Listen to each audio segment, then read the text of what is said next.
Good morning, good evening. जब भी आप ये वीडियो देख रहे हैं, हम क्लास 12th का chapter 11 rebels and the Raj discuss कर रहे थे।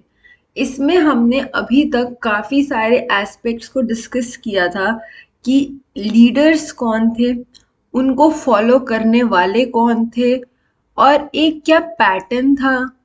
बेसिकली ब्रिटिश रूल से लोग इतने परेशान थे क्यों, और ब्रिटिशर्स के अलावा जो जमींदार तालुकदार थे, कुछ ऐसे भी थे जिनसे लोग परेशान थे, उनके वहां पे भी अटैक हुए। 10th मई से कैसे ये जर्नी शुरू हुई थी, सिपोय म्यूटनी से, और अलग अलग जगहों पे स्पेशली अवध में इतना ज्यादा स्ट्रॉन्ग सपोर्ट क्यों था इस रिवोल्ट को, ये सारी चीजें हम ऑलरेडी डिस्कस कर चुके हैं। अब हम देखेंगे कि व्हाट द रिबेल्स वांटेड, मतलब ये जो इतनी सारी फाइट हो रही थी, इस फाइट के बदले आपको कुछ चाहिए भी तो होगा। सारे के सारे चाहे वो पेजेंट हों, चाहे वो सिपाही हों, चाहे वो जमींदार तालुकदार हों, लीडर्स हों, प्रिंस प्रिंसेसेस हों, वो सब लड़ रहे थे। बदले में वो कुछ तो चाहते होंगे। तो व्हाट वाज द रीजन? अगर ये सारी बात जो ब्रिटिशर्स के अगेंस्ट हो रही थी, उसमें वो चाहते क्या थे, वो रीजंस अब हम इस पार्ट में डिस्कस करने वाले हैं। So hello and welcome to success mindset channel. अगर आप चैनल से फर्स्ट टाइम जुड़ रहे हैं तो चैनल को सब्सक्राइब करना और बेल आइकन को क्लिक करना मत भूलिएगा। वीडियो अच्छी लगे, कुछ इन्फॉर्मेटिव सीखने को मिले तो वीडियो को डेफिनेटली लाइक कीजिएगा। आप लोगों के सपोर्ट से एक मोटिवेशन मिलता है और ज़्यादा कंटेंट को प्रिपेयर करने का। तो शुरू करते हैं। What the rebels wanted. Now British, एक मिनट। अब ब्रिटिश ने, जब हमने पहले चैप्टर 9 पढ़ा था या चैप्टर 10 पढ़ा था जिसमें हमने country side and the colonialism पढ़ा, तो उसमें एक चीज थी फिफ्थ रिपोर्ट, अगर आपको याद हो। फिफ्थ रिपोर्ट में हमने ये देखा था कि ये ब्रिटिश पार्लियामेंट में डिस्कस हो रही थी, लेकिन इसमें सारी की सारी गलती किसकी ठहरा दी गई थी? जमींदार्स की। ऐसा बोला गया था कि ब्रिटिश की प्लानिंग में, ब्रिटिश के हर पॉलिसी में तो कोई गड़बड़ नहीं थी। गड़बड़ कहाँ थी? जमींदार्स में गड़बड़ थी। जमींदार्स और जो रायट्स थे या पेजेंट्स थे, उनके रिलेशंस में, उनकी जो तरीका था कि जमींदार्स एक्सप्लॉइट कर रहे थे, वहां पे गड़बड़ थी। तो ब्रिटिश ने हमेशा अपने आप को एक हीरो की फॉर्म में, मतलब उन्होंने हमेशा अपने आप को सही ही प्रूफ किया। जो रिबेल्स थे उन्हें ये बोला गया कि जो लोग लड़ रहे हैं, जैसे पिछले चैप्टर में संथल्स का हमने देखा था, हमने पहाड़िया देखा था, ये कुछ ट्राइब्स का हमने देखा था कि कैसे इन लोगों को मारा जा रहा था। ये लोग परेशान हो रहे थे, इन लोगों के लैंड को, ऐसे सपोज पहाड़िया, वो लोग एक जगह से दूसरी जगह घुमा करते थे। तो ये चीज अब ब्रिटिश को पसंद नहीं थी। ब्रिटिशर्स चाहते थे कि ये सेटल हो जाए। संथल्स ने बात मानी तो थी कि ठीक है हम सेटल हो जाएंगे, लेकिन इनको भी रियलाइज हुआ कि हमारा लैंड तो हमारा है ही नहीं। हमारा लैंड तो जमींदार और ये जो ब्रिटिश है इनका ही है। हमें तो इतना सारा टैक्स ही देना पड़ता है। तो जब इन लोगों ने रिवोल्ट किया या इन लोगों ने रिबेल किया, तो हमेशा ब्रिटिश उस रिबेल को ऐसे दिखाया करते थे कि हम लोग तो इन लोगों के अच्छे के लिए सोच रहे हैं, बट ये लोग कितने अनग्रेटफुल हैं, मतलब ये कितने अनथैंकफुल हैं, आप कह सकते हो कि ये लोग एहसास ही नहीं कर रहे कि हम इनके अच्छे के लिए कितना कुछ कर रहे हैं। इन रिबेल्स को दबा दिया जाता था। कुछ रिबेल्स ऐसे थे जिनके बारे में हमें पता चलता है, लेकिन कितने ऐसे हैं जिनको रिकॉर्ड नहीं किया गया, लोगों को मार दिया गया। जैसे संथल्स और पहाड़िया का, संथल्स का हमने देखा कि संथल रिवोल्ट हुआ, लेकिन ये रिकॉर्ड हो गया। बट कितने ऐसे भी रिवोल्ट्स हुए होंगे जो रिकॉर्ड ही नहीं हो पाए। और हमेशा हमें ब्रिटिश की ही तरीके से स्टोरी सुनने को मिलती थी कि उन लोगों ने, जिन्होंने रिवोल्ट किया, उन्होंने क्या किया, लेकिन जो रिवोल्ट कर रहा है उसकी साइड की स्टोरी हमें कभी पता ही नहीं चल पाई। सिपॉय यानी कि जो सोल्जर्स हैं और ऑर्डिनरी पीपल, वो इतने लिटरेट नहीं होते थे कि वो अपनी बात लिखें, एंड ऑर्डिनरी पीपल, वो इतना टाइम नहीं होता था उनके पास कि वो रिकॉर्ड करें। ये चीज हमने ना ही सिर्फ ब्रिटिश के टाइम में, बट इनसे पहले जब हम मुगल्स की बात कर रहे थे, या हर चैप्टर में मैंने आपको ये बात मेंशन की है कि एक ऑर्डिनरी इंसान क्या सोच रहा है, उसकी लाइफ के बारे में जानना, उसकी डे टू डे रूटीन के बारे में जानना बहुत मुश्किल है। आपको राजा, जो हाई पोस्ट पे है लोग, उनके बारे में तो आपको बहुत आसानी से पता चल जाएगा क्योंकि बहुत सारे रिकॉर्ड्स लिखे हुए हैं। लेकिन एक आम इंसान क्या सोच रहा था, वो हमें पता लगाना बहुत मुश्किल है। कहीं कहीं से हमें पता चलता है, वो है न्यूज़पेपर, इश्तिहार। इश्तिहार जो प्रोक्लेमेशन, जो रिबेल लीडर्स होते थे, वो अपने आइडियाज, अपने जो उनके सपोर्टर्स हैं, वो ज्यादा लोगों को सपोर्ट में लाना चाहते हैं, तो वो अपने आइडियाज को स्प्रेड करते थे और लोगों से कहते थे कि तुम इस रिवोल्ट को ज्वाइन करो। तो वो आइडियाज जो वो स्प्रेड करने के लिए इश्तिहार में छपवाते थे या स्प्रेड करते थे, वो अगर कुछ प्रिजर्व हो गए हैं तो हमें वहां से कुछ पता चलता है कि आखिर जो लोग प्रोटेस्ट कर रहे हैं उनका मतलब क्या है। क्योंकि जो लीडर अपना पॉइंट ऑफ व्यू बता रहा है, अगर उसके फॉलोअर्स को वो पसंद आएगा तभी वो उसको फॉलो करेंगे।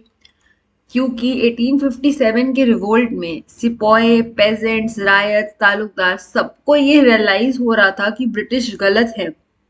तभी वो लोग उस रिवोल्ट में साथ दे रहे थे। अगर किसी को लगता होता कि ब्रिटिश बिल्कुल सही है, तो वो शायद इस रिवोल्ट में पार्ट ही ना लेते। तो सिमिलरली, जो लीडर का आइडिया है उससे हमें पता चलता है कि ऑर्डिनरी लोग उनका साथ क्यों दे रहे हैं। तो थोड़ी बहुत चीजें हमें वहां से पता चलती हैं। अब जब हम 1857 के रिवोल्ट में आते हैं, तो हमें बहुत सी चीजें दिखती है जो ब्रिटिश ने लिखी, कि ब्रिटिश ने हमारे बारे में बहुत सारी बातें लिखी जो उनको लगा कि हम कितने गलत हैं, और उनके माइंड में बेसिकली क्या चल रहा था, ये बातें हमें पता चलती है। लेकिन हमें बहुत कम ये बात पता चल पाती है ब्रिटिश के पॉइंट से, कि आखिर ये जो लोग रिबेल कर रहे थे, चाहे वो सिपाही थे, चाहे वो पेजेंट्स थे, चाहे वो तालुकदार्स थे, या वो जो प्रिंस और प्रिंसेस है, नवाब वाजिद अली शाह की वाइफ, और ये सब भी जब कर रहे थे रिवोल्ट में पार्टिसिपेट, तो आखिर वो चाहते क्या थे। ये बात हमें ब्रिटिश के पॉइंट से बहुत कम पता चलती है। ब्रिटिशर्स को शायद पता ही नहीं था कि आखिर इस रिवोल्ट के बदले वो चाहते क्या है। उनका बस यही पॉइंट होता था कि इनको कुचल दो, मार दो, खत्म कर दो, दबा दो इनकी आवाज को। लेकिन इस यूनिटी का, जिसमें हर एक, चाहे अपर क्लास प्रिंस हो या एक सबसे गरीब से गरीब किसान हो, सबके सब इकट्ठे हो गए थे। उनका विजन था कि हमें ये जो ब्रिटिश राज है इसको हटाना है। रिबेल्स प्रोक्लेम्ड इन 1857 कि जो ऑल सेक्शंस ऑफ पॉपुलेशन है, मैंने आपको बोला ना, चाहे वो किसी भी कास्ट से आते हैं, वो अमीर हैं, गरीब हैं, किसी भी रिलीजन के हैं, हिंदू मुस्लिम, सबके सब साथ थे।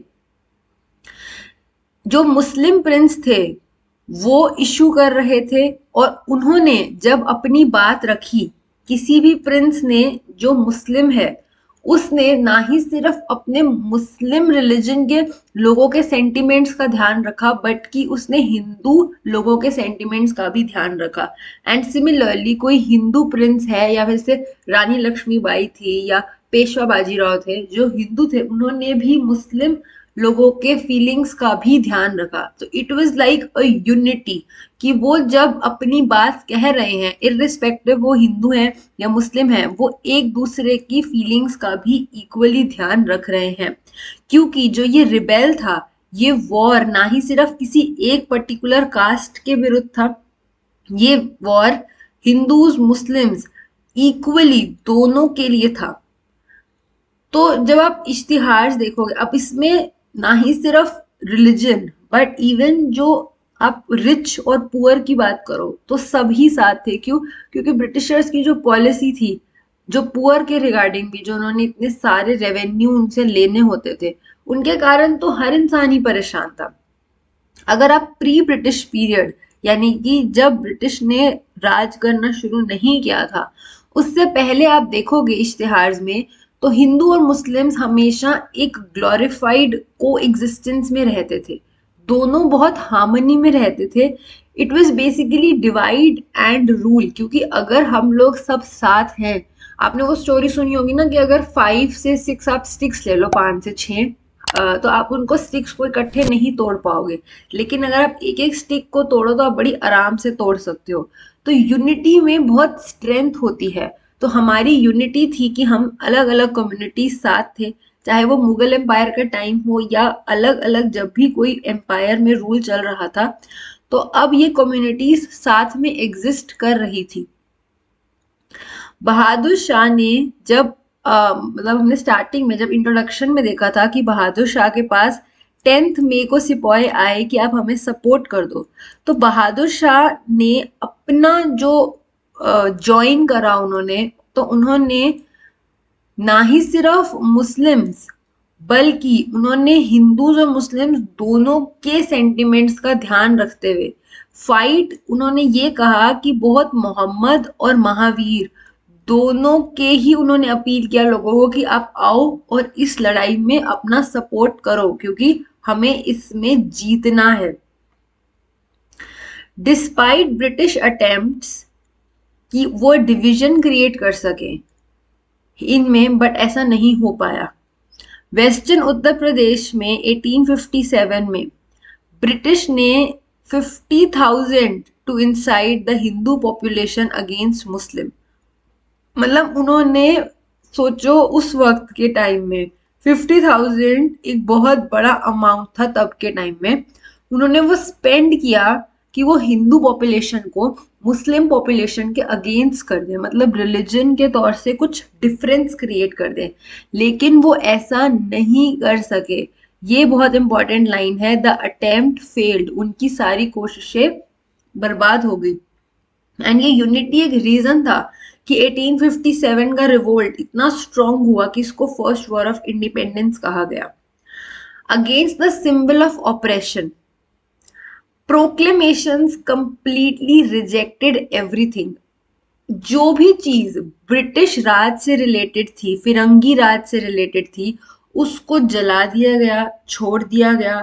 लोगों ने ब्रिटिश से रिलेटेड हर चीज को यूज करने से मना कर दिया, कंडेम कर दिया। जैसे आजकल आजकल आजकल हम लोग कहते हैं, सॉरी आजकल आजकल बहुत बार बोल दिया मैंने, जैसे आजकल हम कहते हैं कि चाइना के प्रोडक्ट्स को कम यूज करो, मेड इन इंडिया को प्रमोट करो, बिकॉज हमारी कंट्री में जब हमारा प्रोडक्ट बन रहा है तो वो हमारे यहाँ के लोगों को एम्प्लॉयमेंट दे रहा है, एंड बहुत बड़ी एक जर्नी है और डिस्कशन है।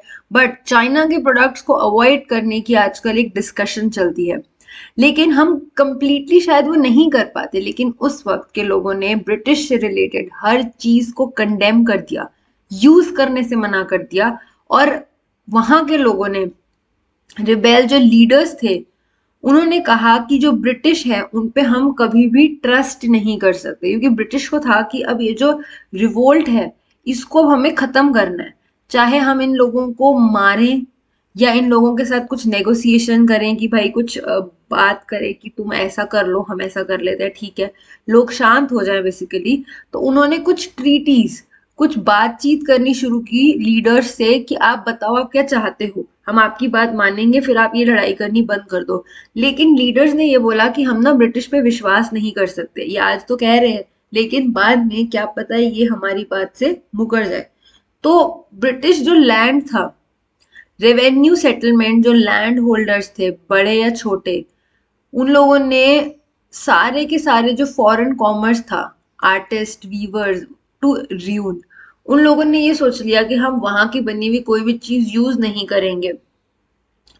Every aspect of British rule, चाहे वो कोई भी चीज हो, चाहे ब्रिटिश से रिलेटेड बिल्डिंग हो गवर्नमेंट की जो ब्रिटिश ने बनाई है, उनसे रिलेटेड कोई भी आप कहो टेक्सटाइल है, कोई क्लॉथ है जो वहां से बन के आ रहा है, कोई भी प्रोडक्ट है जो ब्रिटिश से रिलेटेड है, उसको अटैक किया जा रहा था, उसको डिस्ट्रॉय किया जा रहा था, क्योंकि उन्होंने कहा कि जो फिरंगी राज है ये हमारी लाइफ को खराब कर रहे हैं। और वो चाहते थे कि जो पहले प्री ब्रिटिश वर्ल्ड था वो फिर से रिस्टोर हो जाए। प्रोक्लेमेशंस ने वाइड स्प्रेड फियर जगाया कि ब्रिटिश जो है वो रिलीजन ऑफ हिंदूज और मुस्लिम्स को कन्वर्ट करना चाह रहे हैं क्रिश्चियनिटी में। ये यकीन था लोगों का कि ऐसा हो रहा है कि हम दोनों के रिलीजन्स, क्योंकि Hindus and Muslims were staying for a long time. जब मुगल एम्पायर आया या दिल्ली सल्तनत आई तो ये मुस्लिम्स और हिंदूज हमारे लैंड पे रह रहे थे, लेकिन अब अपनी पावर यूज करके यहाँ पे क्रिश्चियनिटी में कन्वर्ट करने की कोशिश की जा रही है। तो ये एक फियर, क्योंकि आपका रिलीजन आपको बहुत, आप उसको नहीं छोड़ना चाहोगे, तो वो एक फियर क्रिएट कर रहा था हिंदूज में भी और मुस्लिम्स में भी। और जिस तरीके से मतलब आटा फ्लावर जो है उसमें कुछ मिक्स किया जा रहा है, कार्टेज में काओ और पिग का फैट यूज किया जा रहा है, ये सब चीजें बहुत ज्यादा सेंटिमेंट्स को हर्ट कर रही थी। तो इसके साथ क्या होता है, कुछ चीजें तो शायद फैक्ट होती हैं, लेकिन जब एक जगह से दूसरी जगह बात फैलती है तो वो बात बढ़ती चली जाती है। आपने चाइनीज विस्पर अगर सुना हो, तो ऐसे ही हुआ कि वक्त के साथ बड़े सारे रूमर्स स्प्रेड होने लग गए। लोग साथ आ गए, उन्होंने कहा अगर हमें अपने आप को बचाना है, अपने फेथ को बचाना है, अपनी ऑनर, अपनी इज्जत को बचाना है, तो हमें लड़ना पड़ेगा। सिर्फ अपने लिए नहीं लोग लड़ रहे थे, लोग ग्रेटर गुड के लिए, कि हम अपने लिए नहीं, हर कोई जो हमारे यहाँ रहता है, जो प्री ब्रिटिश टाइम में, नॉट ब्रिटिश टाइम बट जब ब्रिटिश रूल से पहले जो भी रहता है, हम उन सब के लिए लड़ रहे हैं। ये पर्पस था। Earlier many places of rebellion attack किए गए। जो भी ऐसे लोग थे जो ब्रिटिश के साथ एलाइज थे, जिन्होंने ब्रिटिश के साथ मिलके वो काम कर रहे थे, वो ब्रिटिश के सपोर्ट में थे, उन लोगों को भी ऑपरेसर के तौर से देखा गया, उनको भी अटैक किया गया। जो एलिट्स होते थे, जिनके बड़े बड़े बंगलो होते थे, उन सबको अटैक किया जा रहा था। ये तो हमने पहले ही देख लिया था कि अकाउंट बुक्स वगैरह, जो भी मनी लेंडर्स के हाउसेस थे, हर चीज को अटैक किया जा रहा था। जो भी इंसान बेसिकली ऑप्रेस कर रहा था, अटेम्प्ट कर रहा था कि जो पहले से चली आ रही चीजें थी उनको ऑप्रेस करने की, खत्म करने की कोशिश कर रहा था, उस सबको अटैक किया जा रहा था। अब वो ये चाहते थे कि एक इगैलिटेरियन सोसाइटी हो, मतलब जहाँ सब इक्वल हैं, वो एक विजन देखा जा रहा था। लोग अब एक ऐसी सोसाइटी चाहते थे। वो चाहते थे कि सारे के सारे मिलके, चाहे वो किसी भी सोशल ग्रुप से बिलोंग करते हो, किसी भी रिलीजन से बिलोंग करते हो, वो सब फिरंगी राज के अगेंस्ट एक फाइट लड़े, ऐसा सब विजन देख रहे थे। अब क्वेश्चन ये आता है कि एक हायर अथॉरिटी तो हमेशा चाहिए। ब्रिटिश जब नहीं थे तो मुगल्स थे, मुगल्स नहीं है तो गुप्ता एम्पायर होगा, मौर्य एम्पायर होगा। मतलब कोई एक आपको हायर अथॉरिटी तो चाहिए ऊपर, जो चीजों को मैनेज कर सके।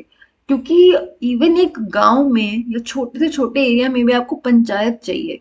अगर आपके एक छोटे से घर में 5 से 6 लोग रहते हैं, तब भी we need a head of the family जो चीजों को संभाल सके।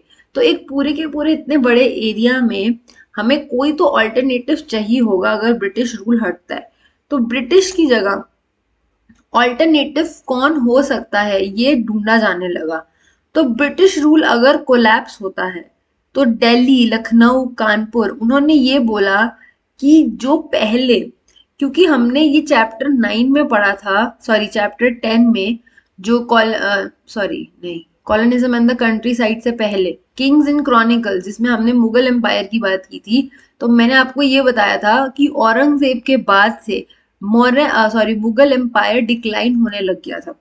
और धीरे धीरे तो वो बिल्कुल कम सिमट के दिल्ली के आसपास के एरिया में ही रह गया था।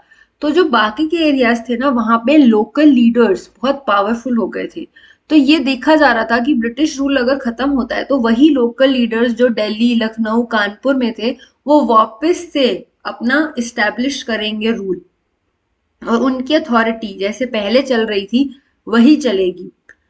लेकिन ये बहुत शॉर्ट लिव्ड था। तो लीडर्स क्या चाहते थे कि जो प्री ब्रिटिश रूल था, जो 18th सेंचुरी में चल रहा था, वही सब रिस्टोर हो जाए।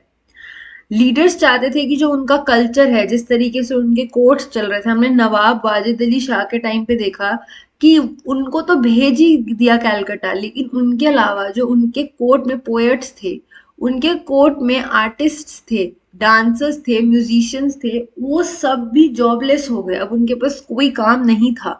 तो वो चाहते थे कि अपनी जो पोस्ट हैं, जो उनके अलग अलग उन्होंने दरबार में पोस्ट्स होती हैं, जिस तरीके से वो रेवेन्यू कलेक्ट करते थे, अपनी खुद की ट्रूप्स मेंटेन करते थे, ऑर्डर्स दिया करते थे, वो अपनी खुद का डिसीजन खुद ले सके, ये पावर वो वापस चाहते थे। हर ऑर्डर इशू किया गया, साइड बाय साइड ये लीडरशिप का प्लान हो रहा था कि कैसे ब्रिटिश राज के खत्म होते ही कौन सी न्यू पावर्स या फिर जो ओल्ड पावर है वो वापस से कंट्रोल लेंगी और पूरे एरिया पे अपना कंट्रोल करेंगी। और ब्रिटिश के अगेंस्ट लड़ाई भी साइड बाय साइड लड़ी जा रही थी। आर्मी, चेन ऑफ आर्मी, क्योंकि सिपॉइज अगेंस्ट थे ब्रिटिश के, तो वो वहां अब अगेंस्ट ऑफ ब्रिटिश लड़ रहे थे। तो प्रॉपर तरीके से सब कुछ मैनेज किया जा रहा था और सोचा जा रहा था कि जो 18th सेंचुरी का टाइम था वो अब वापस से हम लाएंगे, ऐसी प्लानिंग हो रही थी। जब एडमिनिस्ट्रेशन, क्योंकि आपको इस पूरी फाइट को, जो ये पूरा रिवोल्ट हो रहा है, इसको भी एडमिनिस्टर करना पड़ेगा कि ये सही तरीके से हर जगह पे हो। इसका प्राइमरी एम ये था कि जो meeting the demands of the war, जो भी वॉर में अब नीड है हमें ब्रिटिश से लड़ने के लिए, चाहे वो ट्रूप्स की नीड हो, चाहे वो सिपॉय की नीड हो, या वो किसी भी चीज की नीड है, वो नीड पूरी हो सके। मोस्ट केसेस में ब्रिटिश की जो स्ट्रैटेजी थी उसके अगेंस्ट ये लीडर्स सरवाइव नहीं कर सके। पर अवध में, क्योंकि हमने अवध के नवाब के बारे में डिस्कस किया था और बहुत सारे फैक्टर्स थे, अवध में सबसे ज्यादा टाइम तक ये अटैक चला। लखनऊ कोर्ट और हेरारकीज ऑफ कमांड, मतलब लास्ट मंथ ऑफ 1857, मतलब लगभग दिसंबर और अर्ली पार्ट ऑफ 1858 तक ये संभाला गया। तो सोचो 1857 मई में ये शुरू हुआ और दिसंबर और लगभग जनवरी और कुछ स्टार्टिंग के 1858 के मंथ्स तक ये चला। तो काफी लॉन्ग स्पैन ऑफ टाइम तक अवध में ये रेजिस्टेंस टुवर्ड्स ब्रिटिश चला। पर at the end of the day ये हमारी इंडिपेंडेंस तब नहीं हुई थी, हम सबको पता है। तो अब ब्रिटिश ने रिप्रेशन, अब हमारे सारे लीडर्स, सारे के सारे जो सिपॉयज खड़े थे, ट्रूप्स खड़ी थी, अब उनके अगेंस्ट एक स्ट्रैटेजी बनाई और हम लोगों को सप्रेस कर दिया। यहाँ पे हमें इंडिपेंडेंस नहीं मिल पाई, ब्रिटिश राज से हम नहीं आजाद हो पाए। अब वो क्या क्या पॉलिसीज थी, ब्रिटिश ने कैसे अपनी ट्रूप्स भेजी, अपनी आर्मी, किस तरीके से उन्होंने हर चीज को प्लान किया।